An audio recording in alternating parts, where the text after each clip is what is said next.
Hello, and thanks for joining the 2016-2017 Heal Healthy Schools Challenge Kickoff webinar.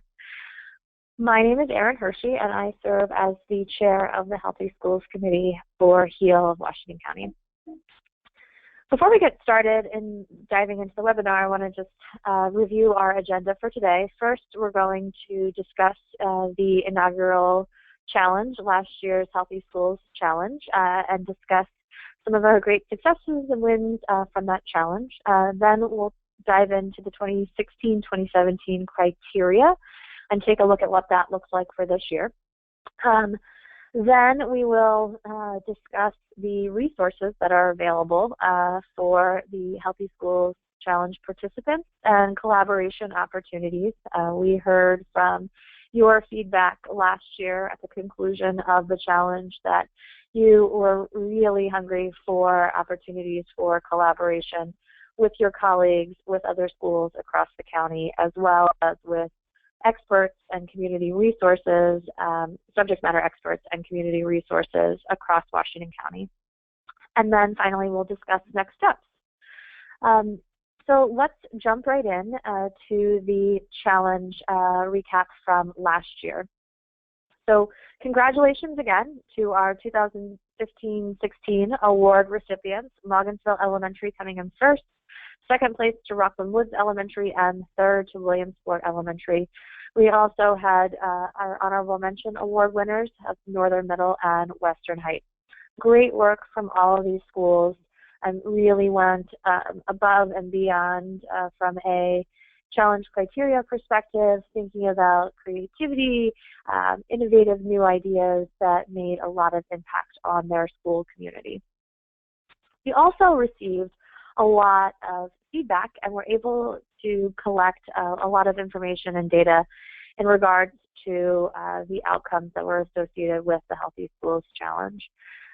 First, you see here that we certainly succeeded in creating a healthier environment. This graph represents the respondents for each of our schools that participated and how they rated the health of their school environment. What's exciting here is that you see that very good column, nearly half of our schools, that actually increased over 5% from fall of 2015. So moving from fair and poor up to good and very good, with a 5% increase in the good category.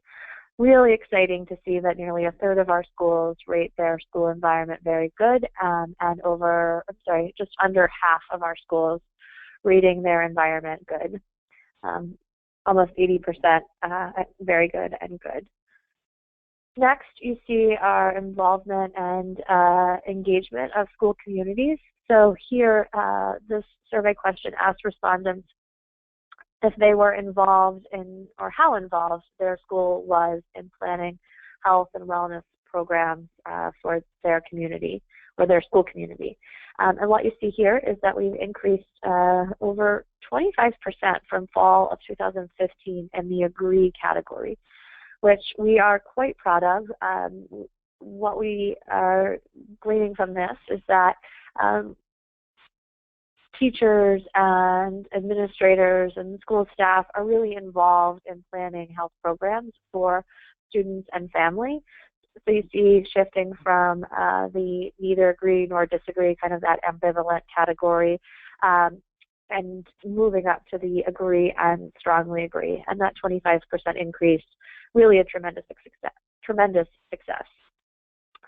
And finally, what we're really excited about is to learn that the challenge really worked. The Healthy Schools Challenge inspired almost all but one of our school respondents to make healthy changes above and beyond their current activities. And that really was our goal, to bring health and wellness to the forefront of our school communities, knowing the impact, significant impact it can have on the academic success of our students, and raising awareness and involving the entire school community and making healthier changes. What we also learned was through our work with a Master's of Public Health student from George Washington University, And the research that she did was specifically around the reduction of risk of type 2 diabetes in children. But what our council of experts agreed upon was that this really applied to all health outcomes and health indicators, not just diabetes. And what you see here is those elements that are most immediately changeable and most important.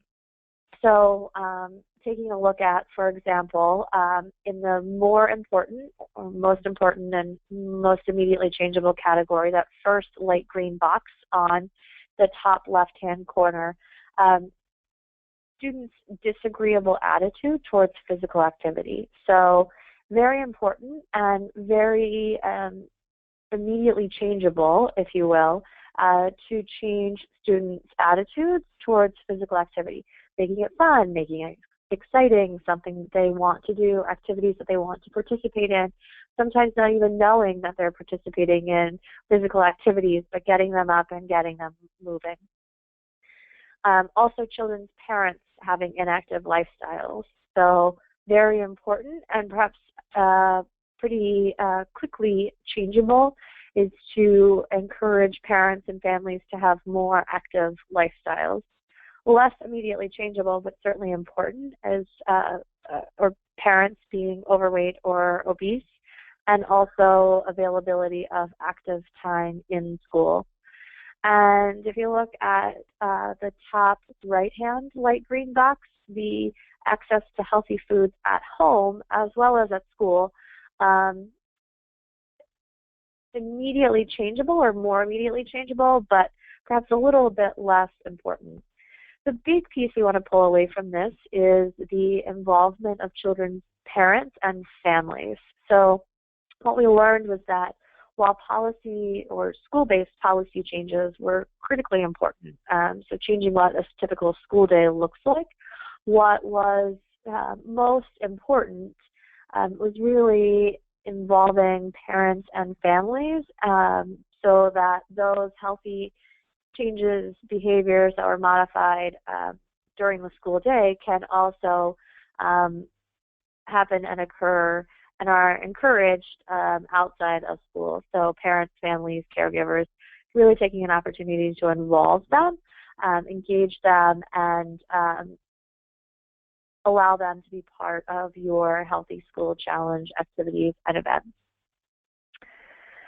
So let's take a look at the challenge criteria for this year, because as I mentioned, we really did take a focus and a good look at how to involve parents and families and incorporated that pretty heavily into our criteria for this year.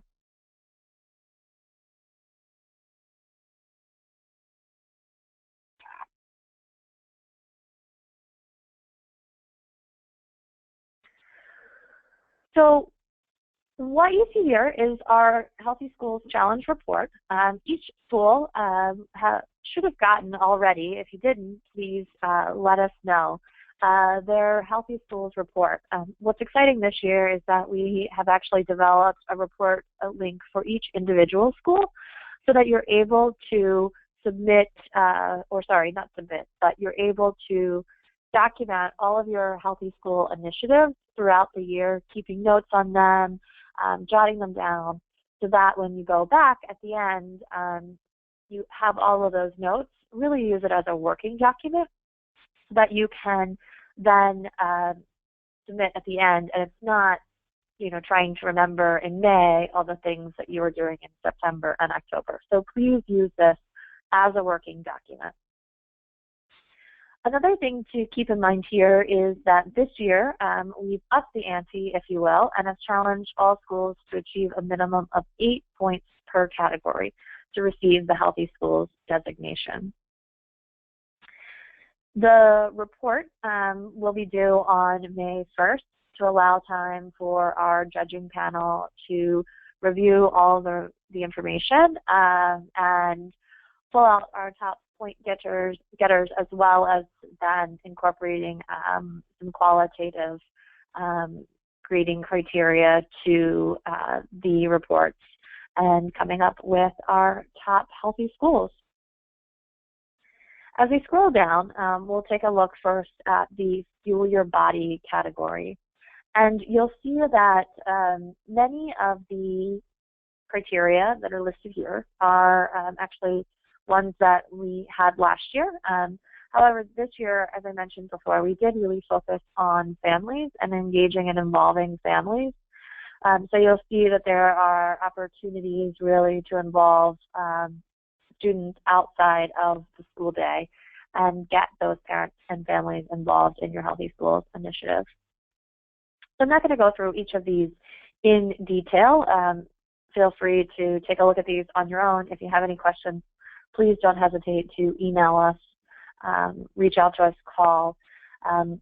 But you'll see that we also made sure to really incorporate criteria that were applicable to not only the primary grades in our elementary schools, but also secondary grades, middle and high schools.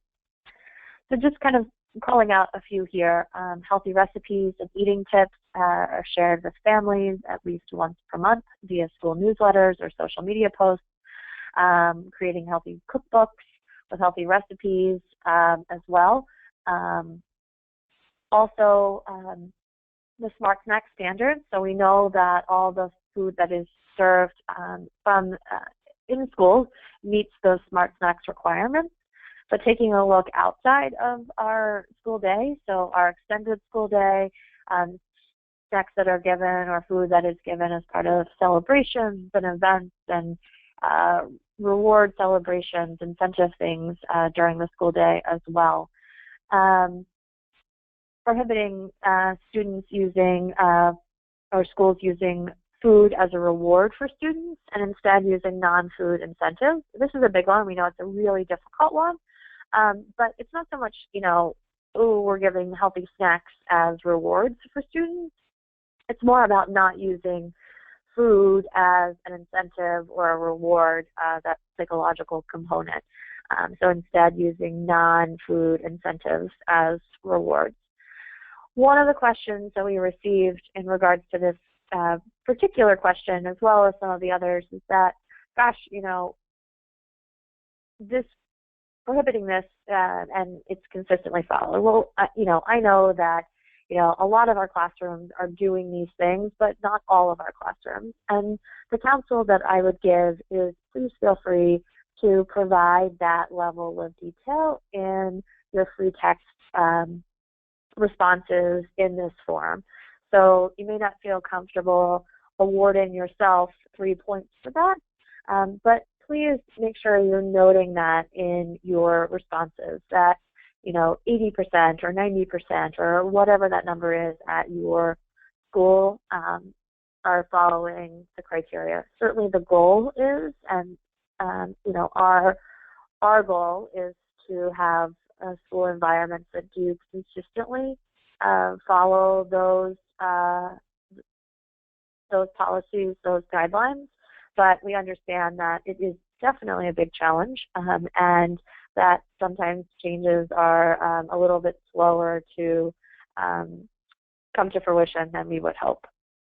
So please make sure as you're filling out your free text when you're describing in detail those nutrition-related initiatives that you're providing any sort of context. The judging panel does review in detail all of the responses and looks at all the text that you write and all the information that you send, supplemental information. So please feel free, as I mentioned, use this as a working document and give us as much information as possible. And moving now to the Get Moving section. These are all physical activity related criteria. So again, you'll see some things that look familiar, such as A, prohibiting physical activity or use of physical activity as a punishment, or withholding recess and physical education. But also some new things. So if we look down, we see family fitness night as a way to engage parents and students, as well as providing health education. We also see things like If you look at item J, forming a school-based theme to participate in or volunteer at, things like Color Splash or Team Cycle or other community races and events that are fitness-based. We certainly understand that, in addition to participating, it's vital, and many of our community activities cannot get off the ground without support from our high school SGAs and other organizations. So those students play a vital role. So getting points there, volunteering for and or participating in those events. And you see that we've allowed that criteria to get points per event. So if you do multiple events, you're not capped at 2 points. Additionally, as you scroll down, you'll see that those in both Fuel Your Body as well as Get Moving, and then the next section of Feel Your Best, the creating your own Get Moving idea. Instead of, like we did last year, where we're capping at 3 points or 2 points, whatever it was, per Get Moving idea, we actually have allowed this to be a bit of an open door, and points will be assessed by the judges upon review of the final report. So really, in some instances here, the sky's the limit as you create Get Moving ideas, implement them in your school, and really engage and empower students and families. And then the last criteria, no different than before, we have our Feel Your Best criteria. These are really related to overall health and mental health and wellness. So you see things here like having speakers come in and speak about physical and mental health, so physicians or dietitians, psychologists, etc. Utilizing school nurses to really engage your students in ways that are perhaps different than they've been doing in the past for education, absenteeism prevention, etc. Talent nights, a great way to really get students moving, feeling good about themselves, proud of the things that they're able to do and their talents, and engaging families as well in that event. The last piece I would call your attention to here is letter I, item I, identifying a wellness champion and directing them to create and lead a wellness committee.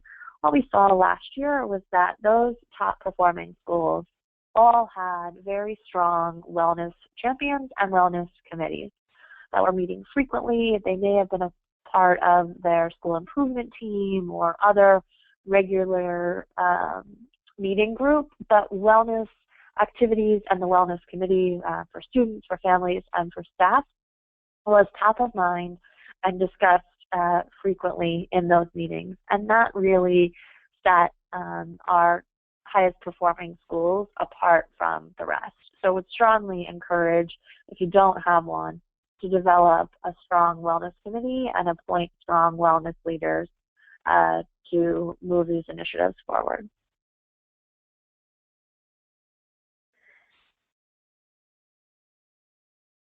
I'm going to move back to our PowerPoint now after we've reviewed the criteria, and take a look at our resources and collaboration opportunities and the way that HEAL will support your schools as we move the challenge forward this year.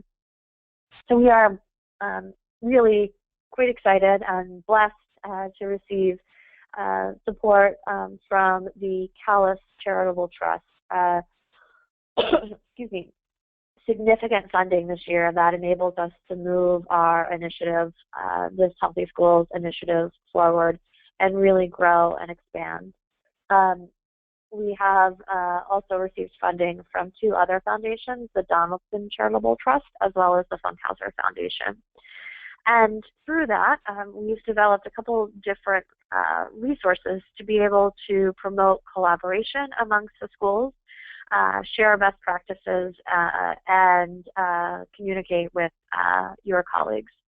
So the first is the best practice idea document. We have pulled all the best practices from the final reports last year from all 42 schools and consolidated them in one document.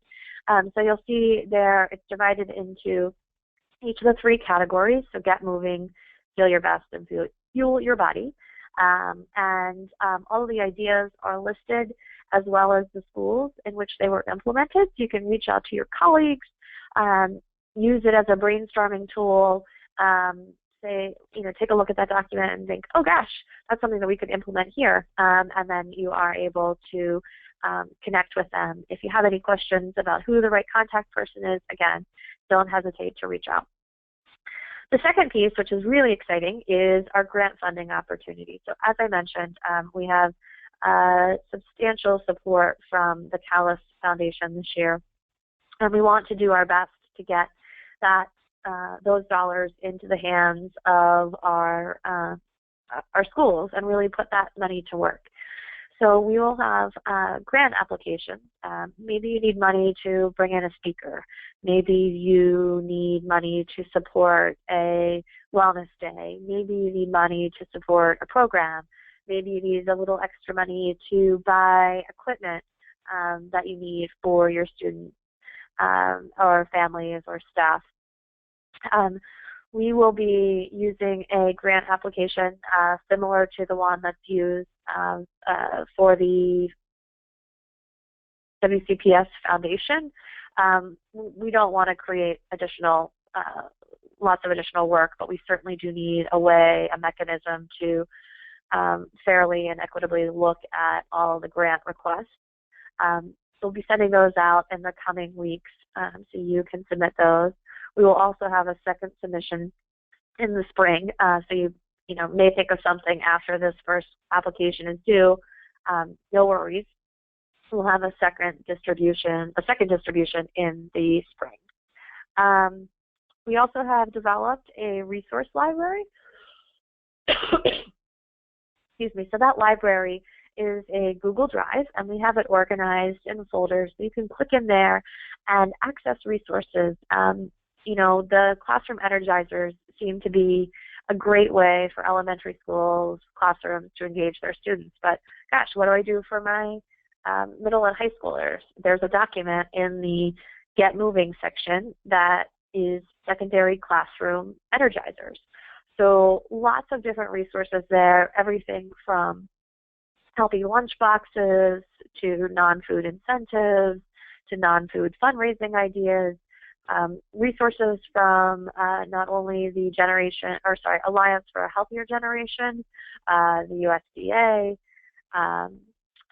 but also local community resources like the Catch program, for example, girls, other activities for girls or for ways to promote a 5K, lots of different resources, even best practices from schools that we've seen in passing that, we've asked permission to say, hey, this is a great idea. Can we share it with the rest of the school system on our Google Drive? So that link will be coming out to you as well, so you can access that.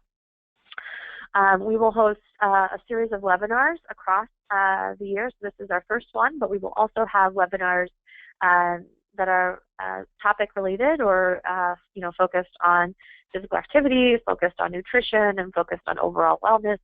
And we'll bring in subject matter experts to talk about those, as well as perhaps your colleagues and other schools across the county sharing their best practice ideas as well, what worked for them, what didn't, and how you can make it work as well. We've also ensured that our emails will no longer be ending up in your junk mail folder by creating a HEAL Challenge email address as well. So you can email us with any questions.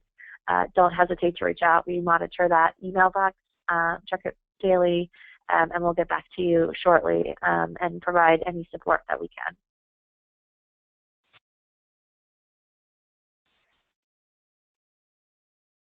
Next steps, we will be sending out all the information. So this PowerPoint, the recording of this webinar, as well as the link to the Google Drive will be going out shortly. So the initiative or the challenge is officially kicked off and off the ground. Our first granting cycle will be in November. That's our target, so we'll get those applications out to you.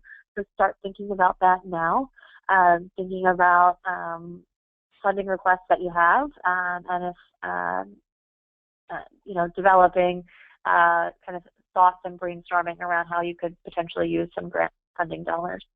As I mentioned, we'll have webinars. The second granting cycle will be in the spring of 2016. So if there are things that you didn't think of in the fall and are thinking of in the spring, you'll be able to apply for grant dollars again in the spring. Final reports are due in May, and we will be awarding prize monies in June. Our Healthy Schools Committee, you see listed here, as I mentioned, a multidisciplinary committee from across the county. We have administrators, teachers, students, parents, but also a variety of education and training backgrounds and subject matter expertise. So dietitians, folks that are focused on physical activity as well. We really wanted to make sure we had a well-rounded group working on this, and that this program is challenge is one that is applicable and easily implemented in your school environment. We know that there are certainly lots of priorities, but we want to make this one that is able to easily be pushed to the forefront. We certainly know the impact that healthy environments have on students and their academic success. We know it's all linked together. The research certainly shows that. And we just want to, really make sure we are thoughtful about how this challenge is developed. So a number of individuals working diligently to make sure that it comes together really well. And with that, I will close the webinar for today. We look forward to seeing you and talking to you on future webinars. Thanks.